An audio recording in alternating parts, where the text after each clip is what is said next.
I started making $1,000 a month. And now I'm a college kid making $1,000 a month from this rental property, really not doing anything but watching it. And that's when I saw the power. I'm like, oh, this is crazy. That's when the light bulb went off. Welcome back, investor, to another episode of the Passive Income Adventures.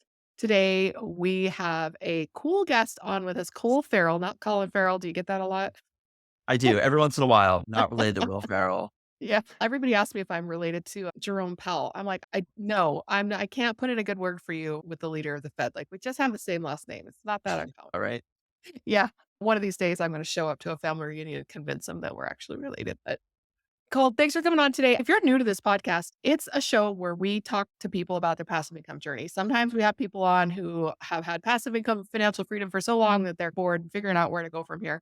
We have people on who are in the middle of the struggle. We have people on who are at the very beginning and just have a lot of questions to ask. We talk a lot about real estate investing, what passive income is, what it isn't, how to get more of it, and then what to do with it once you've got it. Sometimes you catch a tiger by the tail and you're like, oh, was not what I was expecting at the end of this. So peeling back the curtain and just showing it off. So Cole, if you're going to share your story today with your journey into investing and basically give people some kind of clue on how they can get started in this. And one thing I've noticed about the show is even though it's targeted at the Gen X for age 45 to 55, and that's our second largest listener bracket. The first largest is the 18 to 25 of Gen Z crowd, basically, because they love podcasts. And the ones who are thinking ahead are like, I know I need to start early to be successful at this. And so I like to talk to both of those groups on the show because it's so important as we're getting ready for retirement or just at the beginning of our careers. We tend to be thinking about it a lot. So just dive in and share your story. Go ahead and introduce yourself. How did you get down this path? Because it's not exactly a mainstream path or career choice. Yeah, I love it. First off, thanks so much for having me on. I'm not going to give up anything. I'm just going to jump into this story and I'll let the story tell itself. So my name is Cole Farrell. I started investing when I was 19. I didn't really know what I was doing. Grew up, and every time somebody said, "What do you want to do when you get older?" I said, "I want to be a millionaire." And they're like, "That's great. What's that mean?" I was like, "I don't know. Figure it out."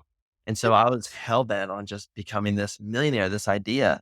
And my father always had a shop, like an auto body, and they did high end restorations. A lot of his clients that came in had this really free lifestyle. And me being this kid saying, I want to be a millionaire, let me ask my clients, what do they do? Let's introduce this kid to these people and let's see what takes. So I started going to dinners and lunches and all these meetings with these people that were successful, trying to figure out what I wanted to do. And it was anything from hedge funds to stockbrokers to this and that, real estate, whatever. And I ended up meeting this guy that was local and he had like 80 units where I'm at. And he just did whatever he wanted anytime. And he was so just laid back, fun, relaxed, but very good businessman. And I just loved his persona. And I was like, how do I beat that? And so I just decided, all right, real estate, that's it. I'm in. Let's build a portfolio. Let's go. So I met with this guy every month and I just kept asking him questions. And he became like a mentor. And he had a daycare and he wanted to help, he needed help working on his car. And so I do all this stuff for free, right? That was the exchange. I do things for you. You teach me how to get into real estate. And one day he called me and said, hey man, you still want to do this real estate? I was like, yeah, of course. I've been doing this for 2 years. I'm ready. Let's go. And he was like, yeah, I just bought a duplex. That means it's your duplex. You own the duplex. You're going to learn like firsthand now. Let's get into this. I was like, what does that even mean? Yeah. Long story short, he bought this. I basically seller financed it from him. And it was a whole weird scenario, but started in and got two tenants there. One was a drug dealer. The other one was continually suing us. And so it was a real challenge. And I was, again, this 19-year-old kid, just like going up to the door, trying to collect rent. I didn't know anything. And the guy would be like, I got no money. And I'm like, you're late. And here's $20. Come back later. I was like, all right, cool. Thanks. And you just learn, right? So I started kicking these people out and going through the process and got in, renovated them. I didn't know how to renovate. I'd go to Home Depot and ask the guys there. They had no idea what they're doing. It was a journey. And speeding up, we eventually repositioned this place. And this guy taught me all these things and it was great. And I started making $1,000 a month. And now I'm a college kid making $1,000 a month from this rental property, really not doing anything but watching it. And that's when I saw the power. I'm like, oh, this is crazy. That's when the light bulb went off. And I was like, all right, we need to 100x, 1000x this. And I still don't have any money. I'm a broke college kid. This guy's not going to give me anything. I had to work for just the opportunity. And so I started going to family and I was like, hey, I know how this works. I can do it all. Like, I'll do whatever it takes. You just put money in and let's buy some more units. And they were like, okay, let's see what happens. So my dad was with me through this whole process and he believed in me. So we started working together. and bought a couple more units. I think we bought a 7 unit portfolio right down the street from that. Did the same process. I would renovate myself and go in, bought a 3 unit mixed use and a couple other things. That was going good. COVID hit. At the time, I was bartending my way through school. I was going for my MBA and I just graduated with my bachelor's in finance. And COVID hit, the world shut down. I had no job. We had these rental properties. And I was like, all right, let's go full time. So jumped in full time. I knew this guy from this meetup I went to. He had 100 units and he had a PM company. And so I was like, hey, let's grab coffee. And I was like, hey, I want to start a PM company. I'm ready to dive in. And he's okay, let's talk. So we walked through this. He showed me his portfolio, what he did. And by the end of the meeting, he was like, hey, man, I really like you and your energy, but you have no idea what you're doing. You need to learn. And I was like, damn. And he's like, how about you just come work with me for a couple months and I'll teach you. And then you can go do whatever you want to do. And I was like, done. So I made pennies on the dollar just trying to learn from this guy. And his family took me in and they taught me everything from management, professionally, construction, renovation, building, growth, everything you could think of. And it was awesome. I ended up staying there for 2 years and building a little bit. And that's how I learned to renovate my own properties properly. I mean, we did everything, full plumbing, full kitchens, everything but tearing down walls itself. I did a little of that with them, but I just don't do all my own stuff. And got through all that and realized I hated managing. It just was not my thing. I was like, this is Yeah. terrible. So I fired all my clients and I was like, we got to pivot. And him, the guy that I worked with there, him and I became really close and we were working really well together. I was like, hey, what if we do like sales or wholesale or flips or whatever? And he's all right, cool. Because he had the money, but not the time. And I had the time and not the money. Right. We started working together on that, did a bunch of hotels and flips and all sorts of cool stuff. And that was great. And didn't like that though. I didn't like being there. I didn't like the small units, just wasn't my thing. I always from the get go wanted to get into apartments. That was my passion. I just enjoy it. And after all these different things, I said, okay, this is the time. Let's go big. Let's go into apartments. So I started my company, Vulcan Capital, started doing the branding and all the pieces to it. I hired a coach and bought a 9 unit that next year. And then we just closed on a 12 unit and now we're buying a 54 unit now. So scaling up and growing further. Yeah. Do you mind if I ask how old you are now? Yeah, 27. Okay, so I have had multiple business partners on my apartment acquisitions who are 24, 26, 27 years old. And I have my daughters who started investing in some of our projects when they were still teenagers. I think we bought a little mobile home together and each of us put in 5 grand and they make a couple $100 a month It's passively awesome. from that. And then the other one gets all her fast food money together and she went into a private loan with us. And that is like one that pays you at the end. So she's not seeing any cash flow from that. But every once in a while, the loan money will come back and she'll have a little chunk. And she just turned 18 and she said, I'm so frustrated that I'm not farther along right now. So how do you, that's for somebody who started so young like you did, and I'm watching my kids struggle with the same thing. Like, you don't have any money. You want more money to be able to invest. You want to be a passive investor. Is really, you love running your company and you found the niche that you really like. But I think that you went through a pretty typical arc of really wanting passive income, but then you got to figure out how to make money first so that you have enough money to be able to then go invest. And I think my kids are struggling with that a little bit right now. So, can you tell us a little bit about how you were able to manage your love of learning, your work ethic, but also this hunger to basically be a millionaire, which is a passive income dream, right? With saying, I want it right now. Because young and hungry, it sometimes is impatient. So, what's your head game? What's your mental game like to get out there and work hard at the same time you want this thing so much that might be a little bit more on the passive side? I don't know. Are you young enough that you're like, no, I have a long career ahead of me. I'm not looking to beaches in Mexico. What's your goal, your ultimate goal? And how do you balance these? Because investors are long term thinkers Mm. and sometimes we're lazy. There's so much to dive in there and I don't Yeah. think where to start. So let me start with when you're young and you're broke and you're trying to claw your way to the top, right? It sucks. Like anyone says you hasn't been through it or they're crazy. It Yeah. sucks.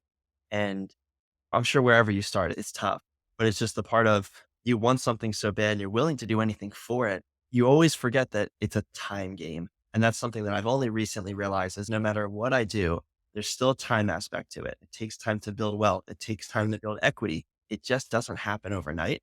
And Yeah. tell me that when I was 19, 25, and currently, and they still do until they're blue in the face. And it just still doesn't completely resonate. Right. And I'm sure a lot of people listening to this are like, yeah, that sucks. I know. Now I'll do it tomorrow. And I encourage that. That's awesome. But it's just a big piece of this that just takes time. I'm only just starting to see some of the fruits of things that I did 5 years ago. And it's frustrating. I can't say it's not, right? but that's the long-term game. That's the game we're playing. So let me go in your other piece and then we'll dive back. Like the vision, right? I enjoy running a company. That's what I want to do. I don't want to go sit on a beach and do nothing, maybe for a weekend, but it's just, again, I'm Yeah. this different life point. We might have a different conversation in 10 years, but where I'm at now, I want staff, I want employees, I want a company. It sounds fun to me and I'm doing it now and I love it. So I want to build a portfolio. The goal is to hit $1 billion portfolio. Again, we'll see what happens in 10 years, what I think. But right now we're on the track to 1,000. All that will get supported. But where else did you want to dive in there? Give me. Really great questions there. What are your long-term passive income goals? And I'll tell you, when I went to business school, I was almost 40. So I had an associate's degree back from when I was young.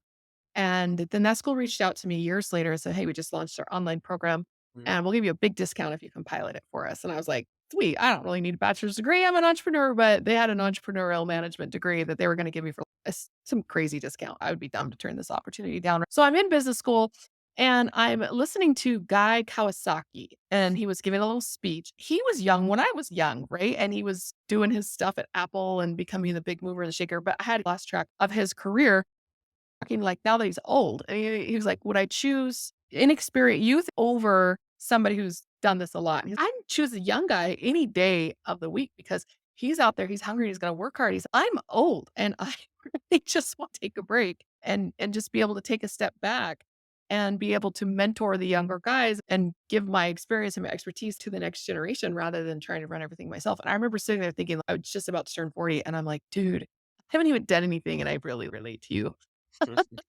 already. And so you have that drive to run a company. How do you balance that with that drive to generate passive income? Because passive income is like the opposite of running a company. So are you just making two to long term, short term plans, or describe to me what that process looks like? And when you're listening to the guy talking about how young and hungry any day, don't ask me to run your company. Yeah, I mean, I think in one aspect, they're one and the same, meaning like they're contributing to each other. Like we're all on this goal to build this passive income empire, but you don't just get there, right? You need Yeah. something to get you there. So I think I'm just at least very cognizant of that. And I want to build a company now, and that's the joy. But building that company is what creates that passive income empire. The goal is to have the company build it for me. And then if I want to go in, I go in. If I don't, so it doesn't mean I'm there 9 to 5. I have no intention of that. That does not sound fun. It's a it's a company, it's a business, it's not a job. So I would say that's what my goal is, what I'm pushing towards. And it's part of being the young and hungry and able to run it, but it doesn't necessarily mean you need to run it. So there's just a lot Mhm. of distinctions there that I think are important. Somebody needs to be in charge and somebody needs to be watching, but it doesn't mean you're there day to day. So I think for me, I'm acknowledging that I want to build it. That's part of it. And then as I phase out of that and go into the I know, quote unquote, passive side, it'll be more so like that, more passive and relaxed. But I don't know. I don't ever see myself just stopping. It just, I don't know. It's not in me. Yeah, and it's not in a lot of entrepreneurs, but what I've noticed is there are two different mindsets. If you've ever read Robert Kiyosaki's cash flow quadrant, where he's got the employee in the first quadrant and he's got the business owner, like the solopreneur, right? When I was a photographer, it was just me, right? Occasionally I'd hire a contractor or something, but I didn't build a real business around it. And then you have the business owner, like the entrepreneur who's going to hire people, have staff, like what you're talking about. And then in the last quadrant is the investor. And that really helped me identify, oh, I'm actually really an entrepreneur. I really like working. I don't want to scale a big business. I have a lot of kids and I like just being a homeschool mom and all that kind of stuff. And realize I really identified as an investor. And the reason that I go work and make money is because I discovered that about myself. And I said, "I just want more money to invest. Like, I'm a long-term thinker. I'm gonna put this away, and I'm gonna put up with doing stuff that maybe is not, like, my first choice of what I'd be doing today." Then I have since I'm getting older, I have, "Oh, what if today was my last day? If I was gonna die tomorrow, is this how I would spend doing it?" And so all of these things running around in your head. So where do you identify yourself along that quadrant? Entrepreneur, investor, business manager, and how do you balance that investor part of you with the other aspects of what it is that you do? Yeah. I guess going back to the arc, I think, like we said, you got to start somewhere. So I think everybody has the intention of being an investor. I don't think anybody wants to be a solopreneur or enjoys it. And there are people that love being employees, and that is just great. That is fine. But if you are in business, you likely don't want to be in business. You want to be the investor. But I think it's the journey of getting there. I think it's pretty damn hard to go from 0 to 100, right? So I would say I'm still very early in my career. I'm probably I'm not a solopreneur, but I'm definitely in the business itself. I'm not just sitting back and managing it. So I think that's the next phase. I'm just not there yet. And then we'll transition over to the investor at some point, but I don't know when that'll be. Yeah. Yeah, there are a lot of things about your story though that mirror a lot of what I hear people say. It's like when you have let's talk about your mentor for a minute. I'm assuming much older than you Mhm. and maybe more on that Guy Kawasaki part of his career than Yeah. wanting to go after it. So he had money but not enough time. Did he have not enough time because he was really busy running his other businesses? Or was it like I'm starting to slow down and take more time for myself, spend more time with my family? How did his lifestyle decisions impact your early choices? Yeah, great question. So he was both. He was running the business. They were like a family office in a way, and they ran their own portfolio, but he ran the rest of them. So he had the ability to sit back and just watch everything. But he still did that and he enjoyed doing that. So I watched him do that. But he also had his kids and his family that he liked to spend a lot of time with. So he wasn't going in and working 12-hour days. He was going in and working 4 or 6 hours and just hanging out, checking on things. All right, gonna go home and play with my kids, and it was like, wow, that's awesome. So watching that, I think just opened my eyes a little bit to, okay, you don't have to work all day. You don't have to do this. And you always hear this, right? You can do whatever you want, but it's interesting to see that in person and see it like in real life, day to day. So he definitely opened my eyes to that. What was the second part of your question? Just the hustle and the grind of building a business wherein the goal is to work part-time. And sometimes people struggle to say, I'm going to hustle and grind for a while so that I can work part-time later. Like it's tough. It's tough to do it. So I think your answer is finding something that you actually really like doing and want to get out of bed for in the morning and you're willing to work full time for it. And a lot of people might be listening like, oh, he just went and bought like his first multifamily. I don't even know how to buy my first tiny home or something. So if you could go back and start over at 19 and knowing what you know about yourself now, like what would your path look like? What would you buy first? Where would you yourself live? How would you get scaled to where you are now? Could you do it faster or do you feel like you've already done it you're pretty young, you've done it pretty fast? Uh, I don't know. This is a question I think about a lot, and there's no concrete answer. Could I do it differently? 100%. Would I do it differently? I don't know. Because there's a lot of Mm, things that had to happen to make me who I am now. Then I don't necessarily know if I'd want to change. Of course, I didn't enjoy that, and I wouldn't want to go back and do that again. But if that wasn't there, I don't think I'd be the same person. I don't think that hunger would be the same because it's part of going mhm, through the nonstop, relentless challenges that enforce the hunger in a way and also make you appreciate what you have, because if you just get handed to it or you do it really quickly and easily, you just don't appreciate it in most cases. But if I could go back and talk to myself, I would probably try to ignore half the things that I did that I know now isn't passionate to me. For instance, property management, like that I learned so much and I use that on a daily basis, but I hated it. I would never go back to it. Sales, wholesale, stuff like that. Like I made good money doing that and it was a necessary learning point, but it ultimately spent a lot of time. I have a lot of years into those things for learning and building, but I don't think I could have gotten to where I am now without doing that stuff in any other capacity. I would have just been replacing the income and learning theories for that in some other aspect. So I feel like in one way, I don't want to say pick your evil, but pick your path. But there's no such thing as a shortcut, right? It's yeah. just which way do you want to go? I like that book, The One Thing, because it doesn't talk about That's just so doing one good. thing for the rest of your life. It's mostly like just pick one and do a good job at it. Yep. And discovering that it's not for you is just as valuable as discovering what is for you. And we don't feel like we have to marry that one thing. Just pick 6, 12 months, go after it with real intent to become good at it. This could be the thing, right? And if it's not, it's fine to move on. You sound like people like us were like, we don't quit. We keep pushing forward. We keep pushing forward. But there's a subtlety of knowing when to quit the thing without quitting the dream, right? So, how did you know when it was time to shift gears? Were you just listening to your own, I hate doing this, or this is not making enough money, or oh, there's a shiny object over there that might make more money? So that wisdom of knowing when to quit or when to shift gears, what did your decision making look like when you were going through that process? Yes, such a good question. I guess I love the analogy maybe of like light versus heavy, right? Are you doing things that make you feel light or making you feel heavy? Are they causing pain or are they fun? And there's a lot of pieces to that. So whenever I go through these stages, and I'm always evaluating it, but I'm always trying to figure out with whatever I'm doing, one, am I enjoying doing this or is this just part of the grind? And that's one thing. It doesn't mean taking action. It just means acknowledge it. And the other thing is just light or is it heavy? And I think that's more important. Light meaning not just do you enjoy it, but it just meshes with you. You're good at it. You enjoy it. It flows easily. It just works. Heavy is you're fighting every single thing. You hate it. You have a bad attitude towards it. The littlest thing happens and you're just pissed off. That was me at the end of these pieces where management, it sounds like a great idea. But as I go down that road, I'm just so upset. There's too much pain, right? Like mental pain. I hated dealing with the tenant. They texted me. I'm furious. Like I'm not making any money. I'm doing all this work and I'm getting nowhere. And it was just like, I started diving into, is this worth it? Is the reward worth the pain and et cetera? And I decided, no, it's not. And you have to have an alternative. You don't just jump ship. So I identified that alternative of sales or wholesale, and I had to blend out of one and into the other. And that doesn't happen overnight, but that's what you got to do. And then the same thing with those sales into larger multis. It took a while where I really started to hate flips and Yeah. they made great money. I would get checks. We made great money on flips. And I'd be like, wow, we sold it. Thank God I don't ever want to do that again. It sounds so backwards, but you hit a point when it's just not worth it anymore. And so I was at that point where same thing, the pain kind of overtook the gain. And I was just like, time to pivot. And I kept doing that. And I still do that now with things I'm doing. What am I doing that's just heavy? What should I be getting rid of, delegating? And then there's all those other pieces to it, but that's the grand scheme. Yeah, it's so tough because at any point, I take your current business, for example. Like there are parts of that are like, "I wanna do this." And like, and you're like, "Is it worth it?"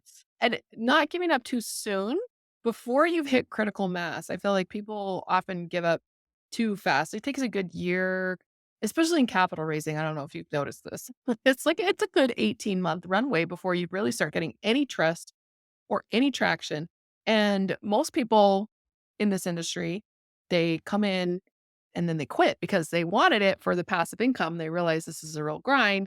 And then they're like, oh, this is not worth it. It's hard to raise money right now.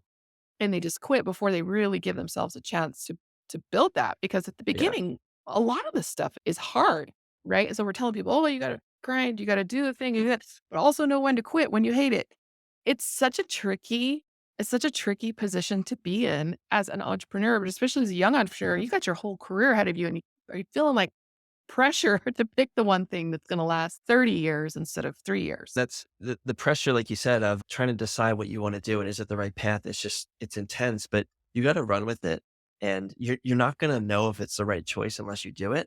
And I think that's a tough thing. And I agree with what you said, where a lot of people give up way too soon. I'm sure you hear this a lot. And I laugh every single time when someone goes like, they'd never raised before and they go, I can raise $1 million. I laugh and Yeah. go, yeah, I'm sure you could. I'm sure you could. And so it's difficult for all these pieces, but the reality is anything you do is going to be difficult. It goes back to that, whatever the 18 months, like you said, or the 10,000 hours or whatever kind of thing comes up is it just takes a while to get traction and build expertise. Mhm.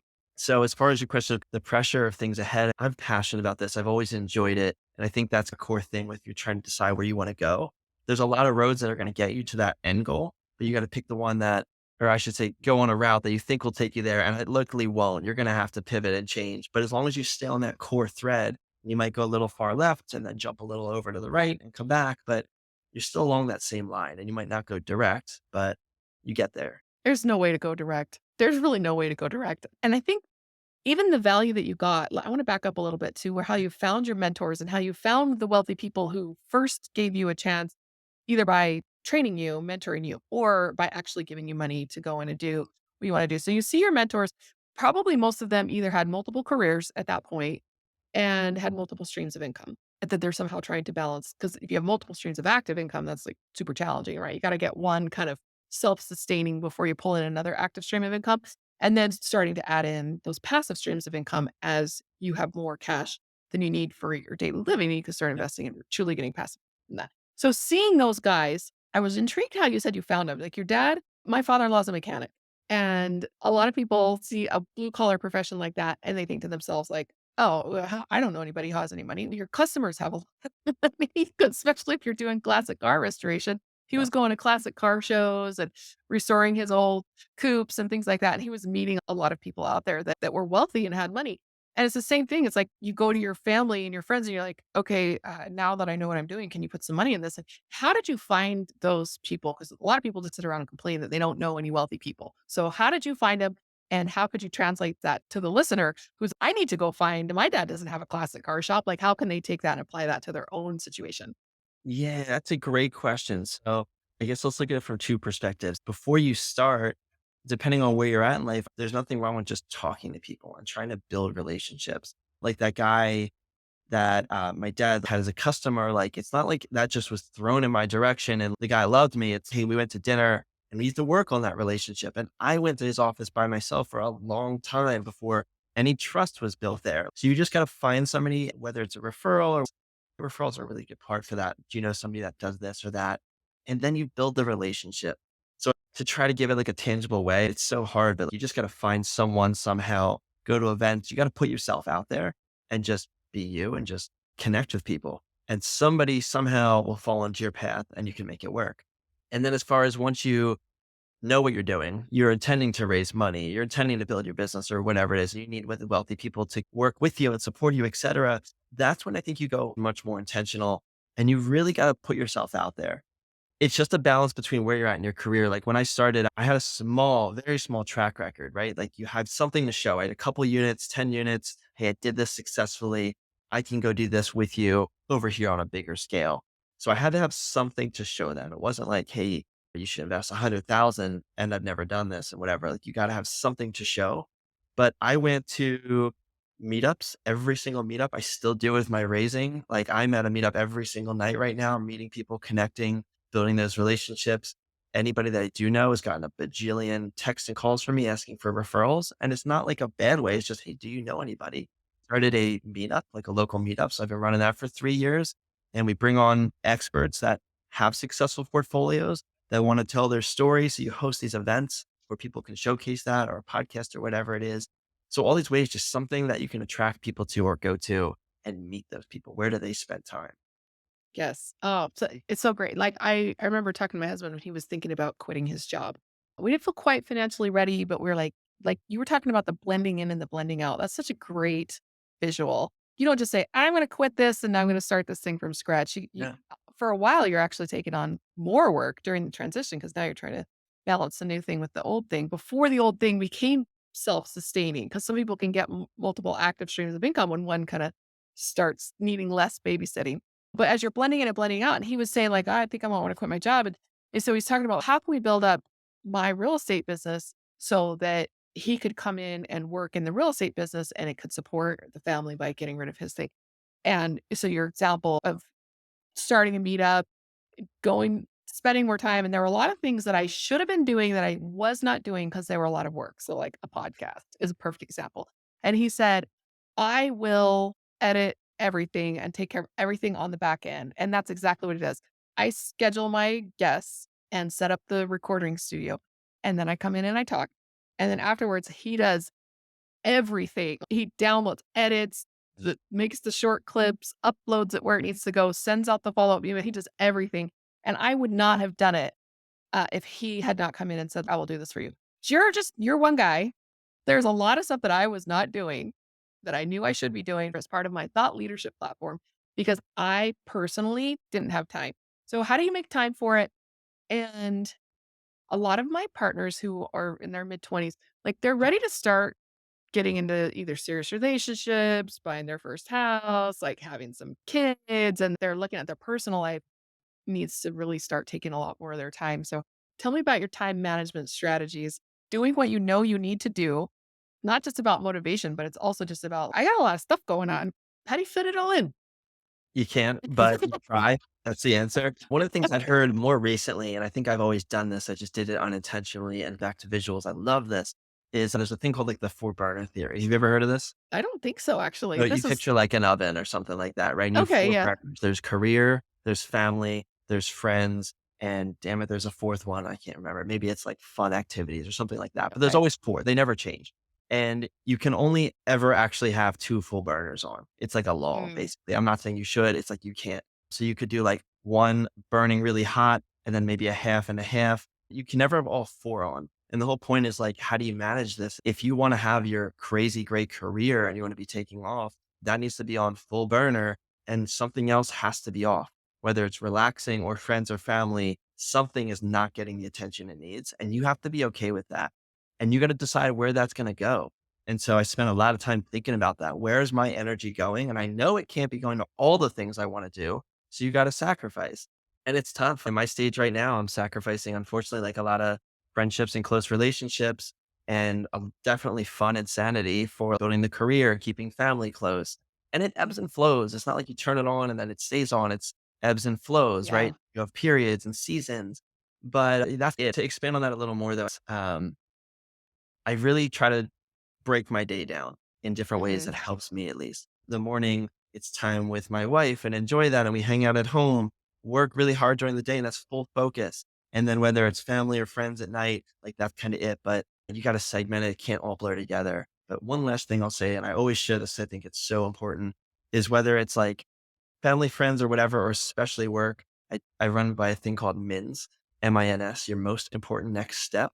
And somebody told me Okay. this way back when, and it changed my life. And it's just evaluating every day the three things that actually get you forward. That's what makes progress. That's what makes sure you don't waste time. Are you doing the things that need to be done? Are you putting out fires that are important, but they're not actually getting you farther? Yes. Oh, and that's where the team approach really comes in. Like with my husband saying, I'll do the back end of the podcast production and take that off your plate because it's either, or I wouldn't even have a podcast, right? Yeah, it's such great advice there. And I find like what you're saying, it's like a balancing act for the burners. I used to call it spinning all the plates because when you're Mhm. watching this guy and he said, sometimes even the professional doing this for money as a performance, like sometimes the plates fall down and they crash to the ground. And so you have to think to yourself, like, how many of these do I want to have going in the air? And which ones am I going to let crash to the ground because I really need to keep this one going. And that visual for me for a long time kept me going. But then after a while, it became almost psychologically damaging because I saw my life as this frenetic hyper plate spinning thing. And I had to get a new analogy because I felt like it was actually depleting my ability to do more. And so I hired a therapist, performance coach, whatever you want to call them. I was going through a really rough time and my business was struggling because there was too much stuff in my personal life that was I was basically depressing. And when you're depressed about something in your personal life, it's really hard to get out there, be fired up about your business. It And is. I remember telling him that I was like, I just don't feel like I have enough left over. I don't have enough gas in the tank. I got all these kids, I got all these responsibilities, and they want something. And I'm like, it's they're stealing attention, like my customers are stealing attention for my kids or vice versa. I don't have enough emotional capacity. And he said, "What do you do if you wanna get stronger, like, physically?" And I'm like, "I go to the gym." He's "It's the same thing to get stronger mentally. You don't say, 'I'm gonna do less.' You have to do more, and you have Mhm. to take it on little by little incrementally the same way you do lifting weights to get stronger and make gains. So we're gonna really focus on making emotional gains so that you do have time to take everything on that you have because it's not time. Like, it's the emotional capacity to say, I can relax and have personal time. I can have these burners burning a little hotter or fire some more burners up. That was the real turning point for me was to think about my emotional fitness the same way that I think about my physical fitness. And I wish that's Good. one that really wish that I'd learned earlier in life because I made a lot of excuses for a lot of years about why I couldn't do this or why I couldn't do that because I didn't have enough left over. Mm-mm. Mm-mm. So no more. So I guess Love. that's my experience with that similar kind of thing. So it's made huge strides in my business and has allowed me to really zero in and focus. So in that note, what are you zeroing in and focusing on right now? What can our listeners help you with? That's a great question. What could they help me with? I would say two things. One, we're always looking for people that want to build their passive income stream. So that's always on the table. I would say one of the things I'm super passionate about, we've been building in the background, so we're finally going live with it, is doing our own set of coaching. My life and my career would not be the same if I didn't have people in my corner. And so we're building that out and we're building out really just the courses and the coaching and the one-on-ones and the whatever it is to help somebody. So if anybody wants to assist with building that stuff and giving us feedback and letting us know if this stuff works, we're in that period, it would be great. Oh, so good. And okay, so I don't do any coaching personally, but I have benefited so much Mm. from coaches. Sometimes I feel like a little bit of a hypocrite by not doing any coaching. There are a lot of reasons that I don't do it. To me, it's just more like an ongoing type of active income where once you make a commitment, you have to see it through to the end. For me, I really focused on helping people earn passive income streams through actually investing. Let's take the money that you have and invest it in something. But I have, like I said, gotten so much from coaches, like people trying to raise money for me, like capital raisers. And they're talking to me for free because they're hoping that I invest in their deal. They had some cash to deploy and you have to interview a lot of people. Oh, I yeah. learned so much from them. Some of them, I even purchased some of their paid coaching products Mm. because I got so much out of the time that I spent with her for free that I'm like, I want more time with this person, but I feel like I need to pay for it Oh. at a certain point. So tell us about the project that you're currently, I don't know, can you talk about? So for the listeners, sometimes we can't talk about the projects because the way that we have legally structured that security sale or that raising capital, we can't actually talk about it. So do you have anything that you could talk about right now? Yeah, it's a great question. Can't like talk about it. Okay. We're in the middle of it. I want to so bad. I could talk about past projects and something else we're working on, but not the one we are working on. I wish we Yeah, could. and this is a good little I'll do a little educational insert here. Like, there's a Regulation D on the securities where you don't have to register your securities. So, stocks and things like that are on public markets are registered securities, and they go through a huge approval process, the acid tests and the roadshow and all of that before they launch, and then they have to stay compliant with audited financials and things like that.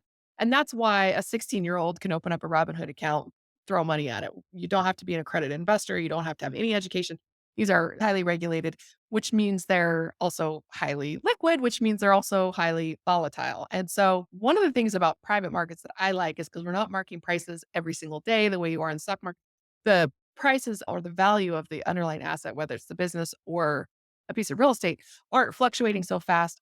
And they also, because you just can't sell your shares on a private market so easily, it helps to control the value. And so, if you want to offer a security, which is basically like buy my invest in my thing, but you don't actually work here, you don't make any decisions, you just collect the dividends or the distributions or the profits, is that they're not regulated, so they're exempt from registration. And so that Regulation D goes over the different ways you can be exempt from registering a security. And so there are some that you can publicly advertise, because you can accept unaccredited investors. So publicly advertise it because you only take accredited investors. That's what our fund does. Like, we only deal with accredited investors, so we can talk about it publicly. And there are some that if you can accept a few unaccredited investors, then you can talk about it publicly. You can talk about your company, you can talk about what you do, you can talk about past things you've done, but you can't actually talk about the project itself. And so this is why it's so important to get out and network and meet people, because they have like secret private projects that they may not even be allowed to talk to. So if you hear somebody out there talking about their business or whatever, they're not going to make an offer. They're not going to make an ask because a lot of times it's illegal. And so this called a 506, a Regulation D 506B offering is private. And something like 80% of the private placements in this country are 506Bs. So it's a bunch of rich guys doing business with their rich friends. It's literally who and the rich getting richer. And so for me, understanding that there are 80% of private placements in this country are can't even be talked about, it puts the onus on the investor to go out and find the people and meet the people. So that networking, like you're talking about, is so important because you're developing that relationship. So anyway, that's my little interjection there. I don't normally do that, but just that little education, because I think a lot of our listeners, they start to ask the same questions, and that's one that I get a lot. So tell us Perfect. about your company, what you're working on, what kinds of projects that you do, and what is really marking like your niche or your buy box right now. Yeah, love that. Great workarounds. We focus on apartments. We only do apartments. I don't want to do anything else in terms of the investment space. That's what we're good at. That's what I enjoy doing. We just do apartments. And so we started small just because that's all we could really do at the time. And now we're scaling up.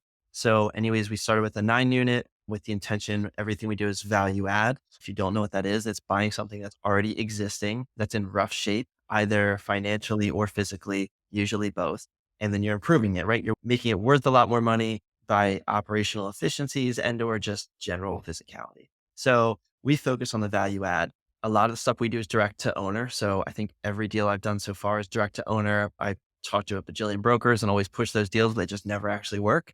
And Mhm. so I got a lot of great stories of how we've, captured things like that. But we focus on these value add projects. We aim to double our investor funds, and that's the benchmark for any project that we do.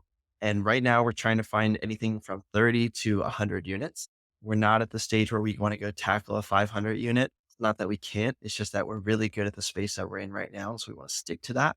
But that's just what we do. And we do it over 5-ish years, and everything else is right as you would think about it. Granite countertops, go in, renovate, place new tenants, double income, etc. That is our plan.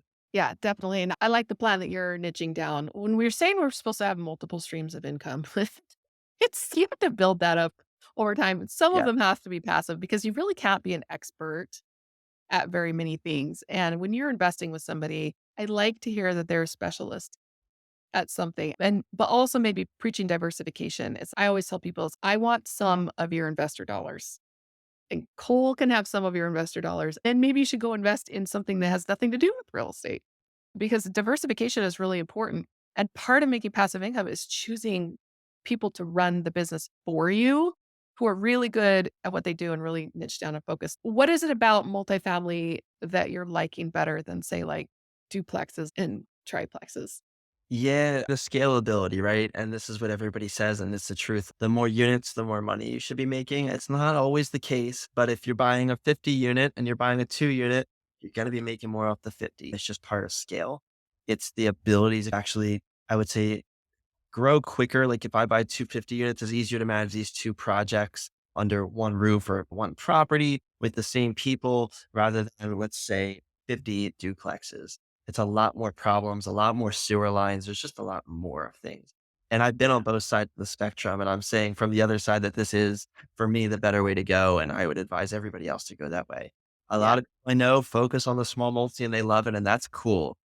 I just don't like it, and I don't see it, but I like the efficiencies, the scale. Just as like an anecdote, I just like real purpose-built apartments. I have a lot of apartments right now, not a lot, but a few that are built in like literally late 1800s, early 1900s because of where I live, and they are Mhm. the biggest pain in the ass that I can tell you. I hate them, so much. If they were making great money, I'd love to sell them, but anything we buy that's like a newer purpose-built building is just so much better, and so I really enjoy Yeah. stuff. That's one of the metrics that I use on whether or not I'm going to sell something because I find that there are different strengths and weaknesses of different asset classes. So I do a lot of private lending, I do a lot of small rentals, and I do a lot of large commercial stuff. And each one of them is good at something and bad at other things. And so when I'm trying to decide, do I want to sell this thing? You're looking at return on equity and things like that. If expense ratios is higher than, say, your market average or industry average, that expense ratio being higher is one of the metrics I look at as for pain in the butt factor because I'm spending a lot of money on this thing to keep it up. And I feel like some of my properties like a ticking time bomb. I need to sell this thing before it needs a new roof, before the buyer comes in and says, you need to replace this roof before I buy it.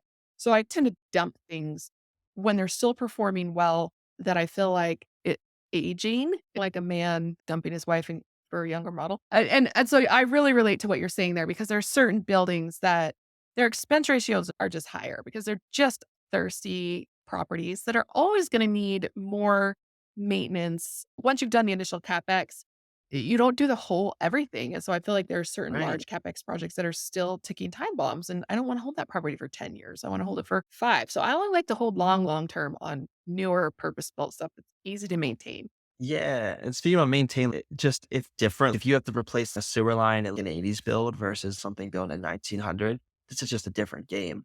It's not even always frequency, but it's just different. Now Yeah. you're repairing an old plaster wall that's 7 different angles on it, and you're trying to make it straight with a house that was built on a hill, so now the whole thing's sideways. It's just Yes. different. Anybody that's done them, it takes a special type of person, and I applaud you. Yeah. I just feel like I should dump those older properties. I should get them basically flip. I've got a little house that I'm selling right now. It was built in 1906 and the foundation on one side is starting to crumble a little bit. And so I had a foundation guy come out there and be like, do we need to jack this up? Because I don't know. It's a rubble foundation, which basically means it's like junk, piles of rocks and concrete chunks and bricks and whatever they threw down in the hole. He goes, we can't actually fix that. So the buyer's just going to have to go in knowing that you can't do Sheesh. anything about that. I'm like, "Oh, well, that's ancient construction I didn't know anything about." So, these older properties, yeah, they look like they're gonna cash flow really well, but they can often be deceptive just because the maintenance and the expense ratios are so much higher. Yeah. But what you said about the scalability there is also true. Like, the more units you have in one property, the lower the expense ratio tends to go, sometimes below 50% on the newer buildings. I wonder if that's what you're seeing on the newer purpose-built stuff that's supposed to be multifamily, it's not a converted factory. Yeah, maintenance is usually lower. It's easier to deal with everything in one place.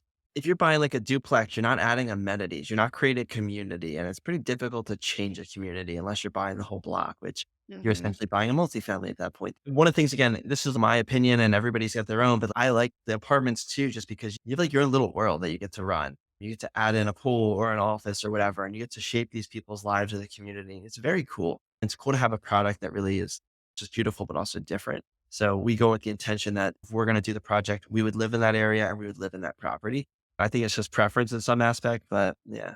Yeah, we have a 26 unit that a couple of years before we bought it, we were looking at a 9 unit next door. It was like a couple duplexes and a fourplex, something like that. It was like a little village of small multi.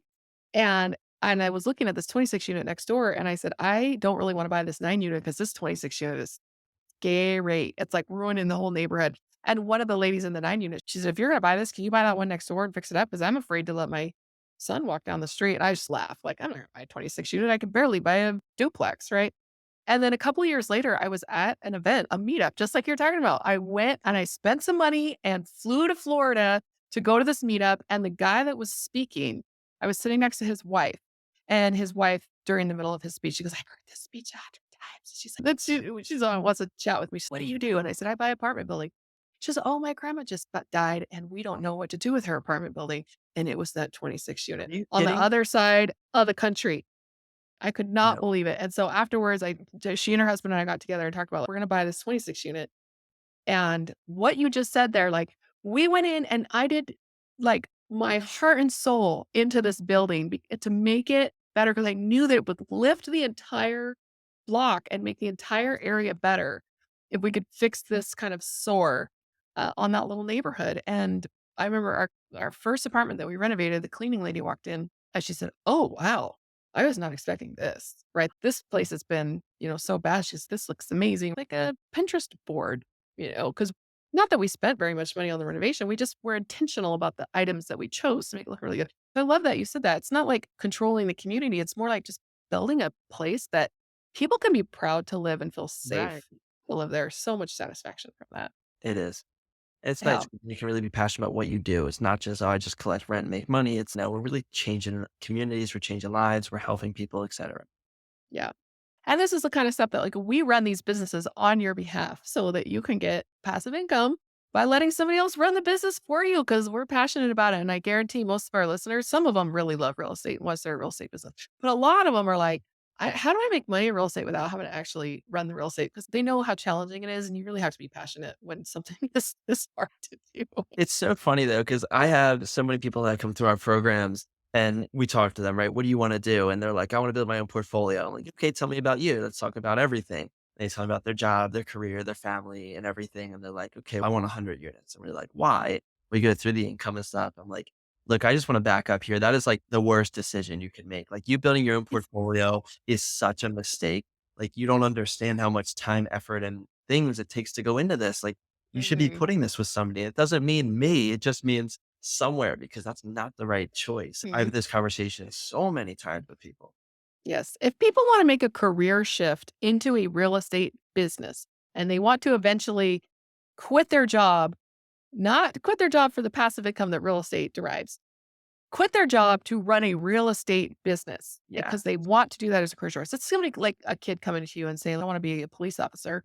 And you're like, all right, let's help you figure out how to become a police officer. And it's like, oh, that's dangerous. And a lot of police officers hate their job. It's like, if that's the thing that they want to do, we're gonna help them there. I think what Right. the misconception most people have is that they can continue to be a police officer, doctor, or lawyer, or whatever, with a bunch of kids and run this real estate empire on the side. It is not a side hustle. It is not a side business. And I think if they are prepared to run it as a full-time career, I'm like, I have a Monday night club meets every Monday night, riseclubcapital.com. If you want to do this as a career shift, we help people do that for free because I don't want to do paid coaching, right? You get what you pay Right. for. But if people are not prepared to make the career shift, it's just don't. Get yourself for 4 or 5 little rentals, and then the rest of it, you got to invest passively. And Yeah. that's what we're here for because we like running this stuff. That's it. I love it. Yeah, perfect. Thank you so much for coming on the show, Cole. Really appreciate you just giving us a window into how everybody wishes they started sooner, but it's still never soon enough, right? It's never soon enough. And thinking about where you're going to be when you're my age is staggering to me because what I've accomplished in just 6 years of doing this and what you're going to have after 25 years is just, and so much experience when Thank you. you're my age is like people just give you their money because you've been doing it so long at that point. And even at this point, getting that portfolio and that experience behind you is so valuable. I always ask everybody on the show, like, how do people get in touch with you? But also, more importantly, why should people get in touch with you? What kind of person should reach out to you after hearing your story on the show? That's such a great question. So I would say how to get in touch with me. I personally like emails the best. I could send you our website, but it's not as great. So I would say just send me an email. It's Cole, Cole at vulcancapital.com, VOLCAN capital CAPITAL.com. That's the best way to get in touch with me for anything.